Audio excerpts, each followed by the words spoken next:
নমস্কার সবাইকে, সবাই কেমন আছেন? আশা করছি সবাই খুব ভালো আছেন। আজকে নতুন একটা রেসিপি নিয়ে চলে এলাম। আমার কাছে এটা নতুন, অনেকেই হয়তো এটা বানান, তবে আমি এটা প্রথমবার বানালাম। সাবুর পোলাও। সাবুর পোলাও বানানোর জন্য আগে নিয়ে নিয়েছি ছোট ছোট করে কেটে রাখা গাজর আর লম্বা লম্বা করে কেটে রাখা আলু আর কারি পাতা নিয়েছি। আমাদের বাড়িতে যেহেতু একটা বড় কারি পাতা গাছ আছে, তাই যখন রান্না করি কারি পাতা পেরে আনি, একদম সতেজ টাটকা কারি পাতা। এখানে কড়াইটা গরম করে আমি তার মধ্যে অল্প পরিমাণ একটু সাদা তেল দিয়ে দিলাম। তেলটা গরম হয়ে গেলে তার মধ্যে কারি পাতাগুলো সব দিয়ে দিচ্ছি। কারি পাতাটা ভালো করে ভেজে নেব, বেশ একটা সুন্দর মিষ্টি গন্ধ বেরোবে, ততক্ষণ অবধি ভাজবো। এবার দিয়ে দিচ্ছি কাঁচা চিনেবাদাম। বাড়িতে এক প্যাকেট কাঁচা চিনেবাদাম কিনে এনে রেখেছিলাম, সে অনেক দিন আগে। মাঝে মধ্যে যখন আমি চিড়ের পোলাও রান্না করি, তখন আমি এরকম কয়েকটা চিনেবাদাম তাতেও দিই, খেতে কিন্তু খুব ভালো লাগে। এদিকে কারি পাতা আর চিনেবাদামটা কিন্তু প্রায় ভাজা হয়ে গেছে খুব ভালো করে। আমি এটা আলাদা একটা বাটিতে তুলে রাখছি।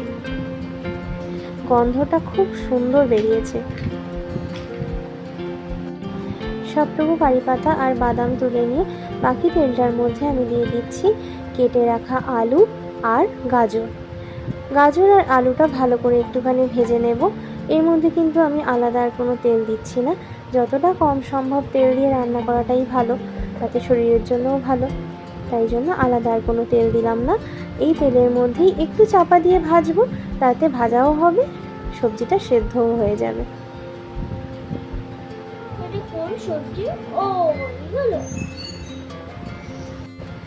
সবজিটা একটু নাড়াচাড়া করে আমি এটার মধ্যে চাপা দিয়ে বেশ কিছুক্ষণের জন্য রেখে দেব।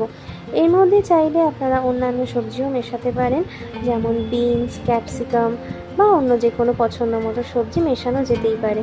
আমার কাছে বিশেষ কিছু ছিল না, শুধু গাজরই ছিল, তাই জন্য ভাবলাম অল্প একটু গাজর সাথে একটু আলু দিয়ে দিই। মোটামুটি সবজিগুলো কিন্তু বেশ সেদ্ধ হয়ে গেছে এবং ভাজাও হয়ে গেছে। যেহেতু পোলাও বানাচ্ছি, তাই জন্য খুব ডিপ ফ্রাই তো করার প্রয়োজন নেই, মোটামুটি ভাজা হলেই কিন্তু সেটা পোলাওয়ের জন্য বেশ রেডি হয়ে যায়। এবারে আমি এর মধ্যে দিয়ে দেব চিড়ে রাখা দুটো কাঁচা লঙ্কা। ঝালটা অবশ্যই নিজেদের পছন্দ মতো দেবেন। পোলাও যেহেতু একটু মিষ্টি মিষ্টি ভালো লাগে, তাই জন্য আমি খুব বেশি লঙ্কা দিলাম না, দুটো চেরা কাঁচা লঙ্কা দিলাম। এর মধ্যে দিয়ে দিচ্ছি এবার স্বাদ মতো নুন, অল্প একটু গোলমরিচ গুঁড়ো দেবো, ওই ধরুন হাফ চামচ মতো, আর দিয়ে দেবো এর মধ্যে